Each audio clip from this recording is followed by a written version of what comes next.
नमस्कार प्रिय भक्तगणों एवं मेरे प्यारे दोस्तों, आज हम आपको शीतला माता की दिव्य और ज्ञानमयी पावन कथा सुनाने जा रही हूँ। भक्तगणों, इस कथा को अंत तक जरूर सुनिएगा और अधिक से अधिक लोगों तक शेयर करके पुण्य के भागीदार अवश्य बनिए। सच्चे दिल से आपको कमेंट में लिखिए शीतला माता की जय। जोरदार जयकारा शीतला माता का बोलिए, शीतला माता की जय। माता शीतला हमारे हिंदू रिलीजियस टेल्स परिवार के सभी भक्तों को शीतलता प्रदान करेंगी। इसी सच्ची मनोकामना के साथ शुरू करते हैं। आज की कथा स्कंद पुराण के अनुसार देवी शीतला को समाधान और कारण दोनों के रूप में जाना जाता है। यह चेचक जैसी महामारियों की देवी है। जो भी शीतला के त्योहार से जुड़ी एक कथा में कहा गया है कि शीतला माता एक यज्ञ से आई थी। उन्हें भगवान ब्रह्मा से वरदान मिला था कि जब तक वह अपने साथ विशेष दाल रखती है, उड़द की दाल रखती है, तब तक वह हमेशा मनुष्य द्वारा पूजी जाएंगी। एक बार वह कई अन्य देवताओं के दर्शन कर रही थी और वहां दाल के सभी बीज चेचक के हानिकारक कीटाणुओं में बदल गए और फिर देवी जिस किसी के भी दर्शन करती चेचक और जोर से पीड़ित हो जाती। देवताओं ने उन्हें इन किताबों के साथ पृथ्वी पर आने के लिए कहा। देवी शीतला पृथ्वी पर चली गई, जहां वे पहली बार राजा विराट के राज्य में पहुंची। वहां जाकर माता ने राजा से एक ऐसी जगह की पेशकश की जहां उनकी पूजा की जा सके, क्योंकि राजा भगवान शिव के पक्के भक्त थे। इसलिए उन्होंने माता शीतला को भगवान शिव के ऊपर सर्वोच्च स्थान देने से इनकार कर दिया। इसके बाद शीतला माता क्रोधित और नाराज हो गई और इस तरह लगभग 75 प्रकार के चेचकों को मुक्त कर दिया। इस वजह से बड़ी संख्या में लोग इस महामारी की चपेट में आए और उनमें से कई की मौत भी हो गई। इस पर राजा विराट को अपनी गलती का एहसास हुआ और उन्होंने देवी मां से क्षमा मांगी, जिसके बाद शीतला माता ने सभी को ठीक कर दिया। इसलिए मान्यता है कि शीतला माता को प्रसन्न करने के लिए बसौड़ा का व्रत अवश्य करें और इस दिन बासी भोजन का सेवन करना चाहिए। आओ अब सुनते शीतला माता की कुछ प्राचीन कथाएं। यह कथा बहुत ही पुरानी है। एक बार शीतला माता ने सोचा कि चलो आज देखूं कि धरती पर मेरी पूजा कौन करता है, कौन मुझे मानता है। यही सोचकर शीतला माता धरती पर राजस्थान के डुंगरी गांव में आ गई। वहां पहुंचकर उन्होंने देखा कि इस गांव में तो मेरा मंदिर भी नहीं है और ना ही यहाँ पर कोई मेरी पूजा करता है। शीतला माता भेष बदलकर गांव की गलियों में घूम रही थी। तभी एक घर के ऊपर से किसी ने चावल का उबला पानी यानी माड़ नीचे फेंक दिया। खौलता पानी शीतला माता के ऊपर जा गिरा, जिससे शीतला माता के शरीर में छाले पड़ गए। शीतला माता के पूरे शरीर में जलन होने लगी। शीतला माता, जो कि भूरी औरत का भेष बनाई हुई थी, पूरे गांव में इधर उधर भाग भाग कर चिल्लाने लगी, अरे मैं जल गई, मेरे शरीर कांप रहा है, जल रहा है, कोई मेरी मदद करो, कोई मुझे बचाओ। लेकिन उस गांव में किसी ने भी शीतला माता की मदद नहीं की। वहीं अपने घर के बाहर एक कुम्हारिन बैठी हुई थी और कुम्हारे ने देखा कि अरे ये बूढ़ी माई तो बहुत चल रही है और उनके पूरे शरीर में तो तपन भी हो रही है। इनके पूरे शरीर में छाले पड़ गए हैं और यह तपन वो सहन नहीं कर पा रही।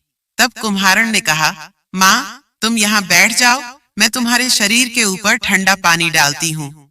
कुम्हारन ने फिर उन बूढ़ी माई पर खूब सारा ठंडा पानी डाला। इसके बाद में शीतला माता से बोली, माँ मेरे घर में रात की बनी हुई राबड़ी रखी है, थोड़ा दही भी है, तुम दही और राबड़ी खा लो। जब बूढ़ी माई ने ठंडी यानी ज्वार के आटे की रबड़ी और दही खाया, तब उनके शरीर को बहुत ठंडक मिली। इसके थोड़ी देर बाद कुम्हारन बोली, माँ बैठ जाओ, तुम्हारे सिर के बाल बिखरे हुए हैं, मैं तुम्हारी छोटी गूंहत देती हूँ। कहकर कुम्हारिन माई की छोटी गूंथने के लिए उनके बालों में कंघी फिरा रही थी। अचानक कुम्हारन की नजर बूढ़ी माई के सिर के पीछे पड़ी। कुम्हारन ने देखा कि एक आंख बालों के अंदर छुपी हुई है। ये देखकर कुम्हारन तो डर के मारे भागने लगी। तभी उस बूढ़ी माई ने कहा, रुक जा बेटी, डर मत, मैं कोई भूत प्रेत नहीं हूँ, मैं शीतला देवी हूँ। मैं धरती पर यह देखने आई थी कि यहाँ मुझे कौन कौन मानता है, कौन कौन मेरी पूजा करता है। ऐसा कहकर माता 4 भुजा वाली हीरे जवाहरात के आभूषण पहने अपने असली रूप में प्रकट हो गई। माता के दर्शन पाकर कुम्हारण सोचने लगी कि मैं तो बहुत गरीब हूँ, इन माता को कहाँ बैठाऊं। तब माता उसकी दशा को देखकर कहने लगी, बेटी तू किस सोच में पड़ गई। तब कुमारी ने हाथ जोड़कर आंखों से आंसू बहाते भी कहा, माँ मेरे घर में तो चारों तरफ दरिद्रता बिखरी हुई है, बैठाने के लिए कोई चीज नहीं, मैं आपको भला कहाँ बैठाऊं। मेरे घर में ना तो चौकी है न बैठने का आसन, बताओ मैं आपको कहाँ बैठाऊं। तब शीतला माता कुम्हारिन के मन की दशा समझ गई और प्रसन्न होकर उस कुम्हारिन के घर पर खड़े हुए गधे पर बैठकर एक हाथ में झाड़ू दूसरे हाथ में डंडा लेकर उन्होंने उस कुम्हारण के घर की दरिद्रता को झाड़कर दरिया में भरकर फेंक दिया और फिर कुम्हारीन से कहा, बेटी मैं तेरी सच्ची भक्ति से प्रसन्न हूँ, अब तुझे जो कुछ भी चाहिए वह वरदान दूं, मुझसे मांग ले।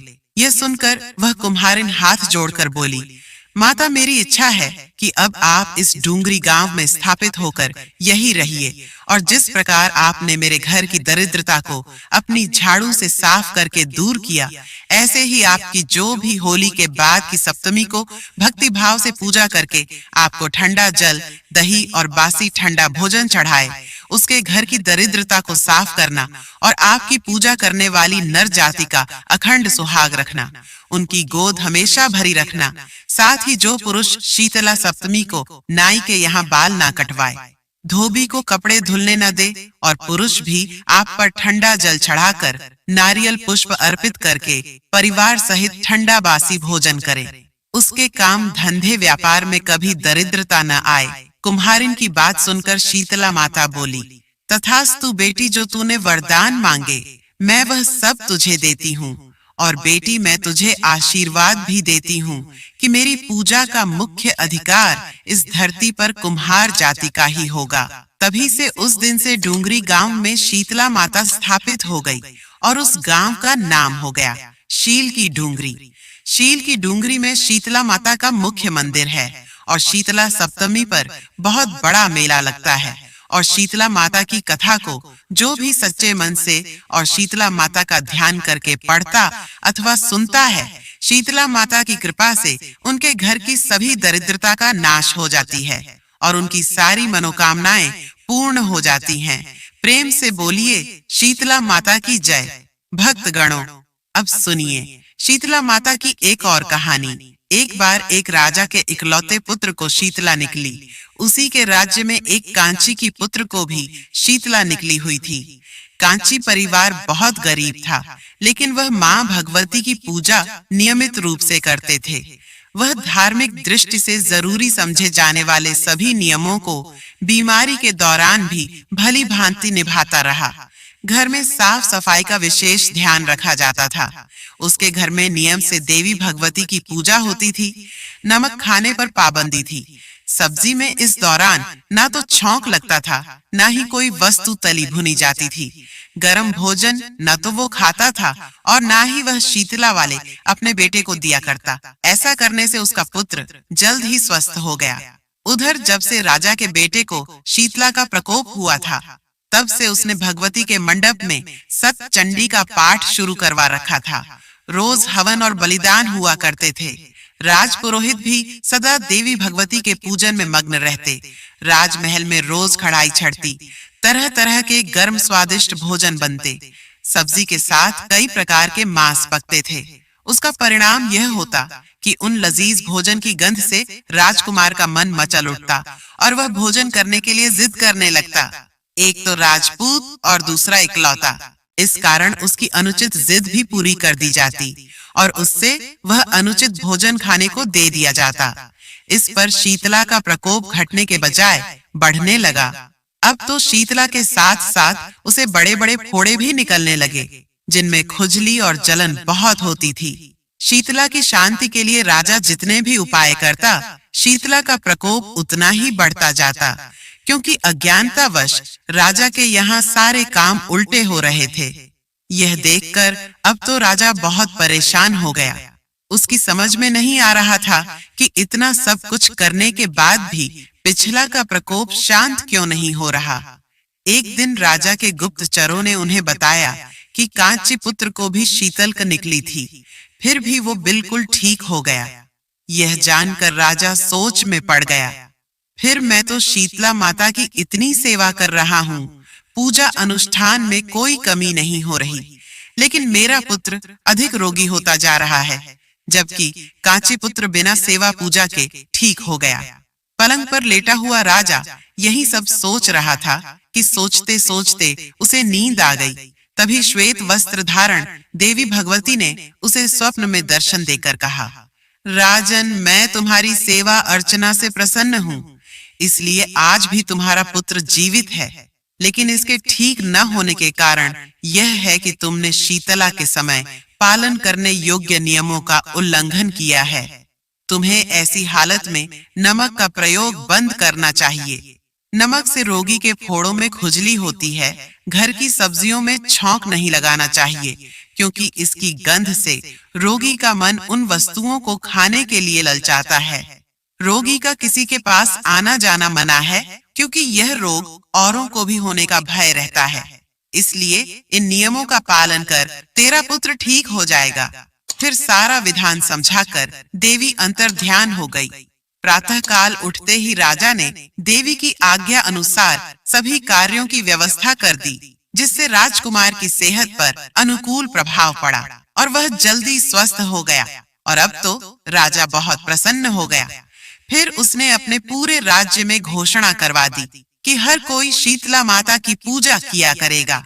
भक्त गणों, आज के दिन शीतला माता के अलावा भगवान श्री कृष्ण और उनकी माता देवकी कभी विधि विधान से पूजन करना चाहिए।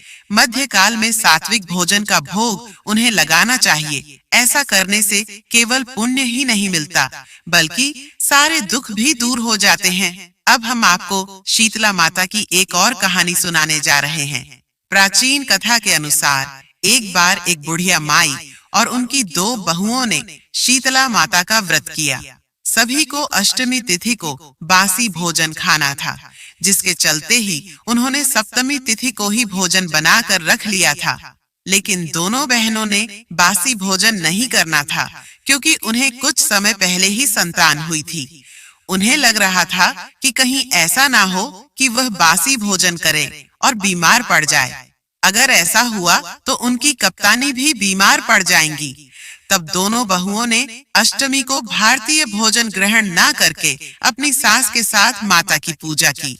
इसके बाद पशुओं के लिए बनाई गई भोजन के साथ ही अपने लिए भी ताजा भोजन बना लिया, फिर उसे ग्रहण भी कर लिया। और फिर जब उनकी सास ने उन्हें बासी भोजन करने के लिए कहा तो उन्होंने टाल दिया। यह देखकर मत क्रोधित हो गई। अचानक ही उनके नवजातों की मृत्यु हो गई। जब यह बात सबको पता चली तो उसने अपनी बहुओं को घर से निकाल दिया और दोनों अपने बच्चों के शवों को लिए रास्ते पर चली जा रही थी। तभी एक बरगद के पेड़ के नीचे आराम करने के लिए रुक गई। यहाँ पर 2 बहनें थीं, जिनका नाम और शीतला था। जिस घर में पड़ी जो से बहुत परेशान थी, बहू को उनकी हालत देखकर उन पर दया आ गई। उन्होंने उनकी मदद करना चाहा और उन बहनों की दृष्टि से निकाल दी, जिससे उन दोनों बहनों को सुकून मिला। तब उन दोनों बहनों ने बहनों को आशीर्वाद दिया कि तुम्हारी को उधर ही हो जाए। यह सुनकर दोनों बहुएं बोली कि उनकी हरी को तो लुट गई है। तब उनमें से एक बहन, जिनका नाम शीतला था, दोनों बहनों को डांट लगाई और कहने लगी कि पाप कर्म का दंड तो भुगत नहीं पड़ता है। तब उन दोनों बहुओं ने माता शीतला को पहचान लिया भी। दोनों उनके पैरों में गिर पड़ी और क्षमा मांगने लगी। माता को उनका पश्चाताप करते देखकर उन पर दया आ गई। फिर उन्होंने उनके मृत बालकों को जीवित कर दिया। यह देखकर भी दोनों खुशी खुशी अपने बच्चों सहित गांव में लौट आए। इसके बाद से पूरा गांव शीतला माता को मानने लगा है। शीतला माता जैसे आपने उन दोनों बहू पर अपनी कृपा की, वैसे ही इस कथा को कहते सुनते और हुंकार भरते सभी भक्तों पर करना। एक गांव में ब्राह्मण दंपत्ति निवास करते थे। दंपत्ति के 2 बेटे और 2 बहुएं थीं। दोनों बहुओं को लंबे समय के बाद बेटे हुए। इतने में शीतला सप्तमी, जहां अष्टमी का पर्व मनाया जाता है, वहां पर इसे अष्टमी के दिन पूजन अर्चन किया जाता है। यह महापर्व आया। घर में पर्व के अनुसार ठंडा भोजन तैयार किया। दोनों बहुओं के मन में विचार आया कि यदि हम ठंडा भोजन कर लेगी तो बीमार हो जाएंगी। बेटे भी अभी छोटे हैं। इस प्रकार मन में कुविचार आने के कारण दोनों बहुओं ने तो पशुओं के दाने तैयार करने के बर्तन में गुपचुप 2 बाटी तैयार कर ली। सास बहू शीतला की पूजन करने आई। शीतला माता की कथा सुनी। बाद में सास तो शीतला माता के भजन करने के लिए बैठ गई। दोनों बहुएं बच्चे रोने का बहाना बनाकर के घर को चली गई। दाने के बर्तन से गरम गरम रोकला निकाला, चूरमा किया और पेट भर के खा लिया। सास ने घर आने पर बहुओं से भोजन करने के लिए कहा। बहुएं ठंडा भोजन करने का दिखावा करके घर का काम करने लग गई। सास ने कहा कि बच्चे कब के सोए हुए हैं, उन्हें जगा करके भोजन करा लो। बहुएं जैसे ही अपने अपने बेटों को जगाने गई तो उन्होंने मृत पाया, यानी उनके बच्चे मर चुके थे। ऐसा बहुओं की करतूतों के फल स्वरूप शीतला माता के प्रकोप के कारण हुआ। बहुएं बेहोश हो गई। सास ने घटना जानी तो बहुओं से झगड़ने लगी।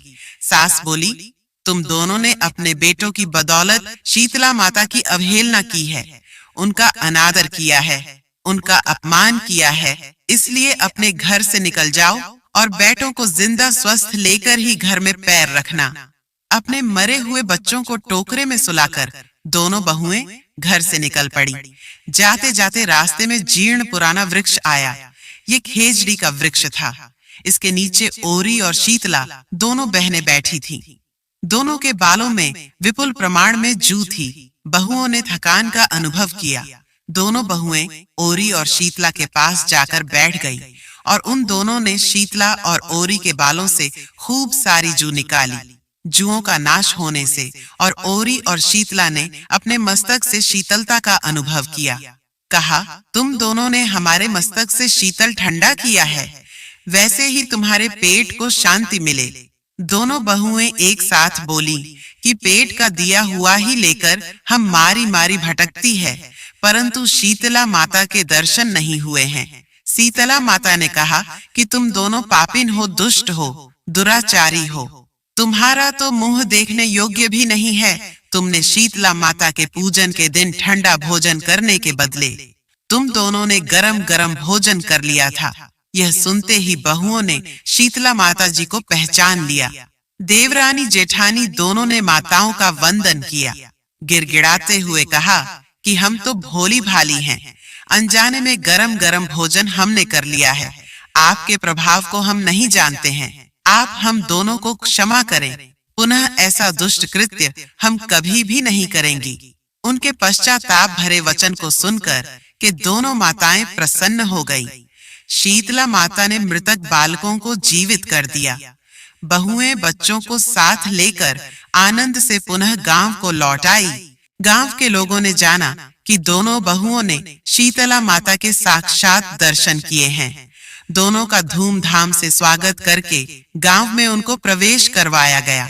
बहुओं ने कहा कि हम गांव में शीतला माता के एक भव्य मंदिर का निर्माण करवाएंगे और दोनों बहुओं की इच्छा से पूरे गांव वालों ने वहां पर शीतला माता का भव्य मंदिर निर्माण करवाया और प्रतिवर्ष बड़े धूमधाम से शीतला माता का महोत्सव वहां पर मनाया जाता है और सभी लोग शीतला माता के पूजन में ठंडी वस्तुओं का उपयोग करते हैं, ठंडा भोजन करती है। शीतला माता ने बहुओं पर जैसी अपनी दृष्टि रखी, वैसे ही कृपा सब पर करना। शीतला माता हमें शांति और शीतलता तथा आरोग्य प्रदान करें। शीतले त्वं जगन्माता, शीतले त्वं जगत पिता, शीतले त्वं जगत धात्री शिथिलाय नमो नमः। बोलिए शीतला माता की जय। प्रिय भक्तगणों, कथा को सुनने के बाद लाइक और शेयर अवश्य कर दिया करिए, बहुत पुण्य फल मिलता है। हिंदू रिलीजियस टेल्स चैनल को सब्सक्राइब करिए। जय श्री राम, हर हर महादेव।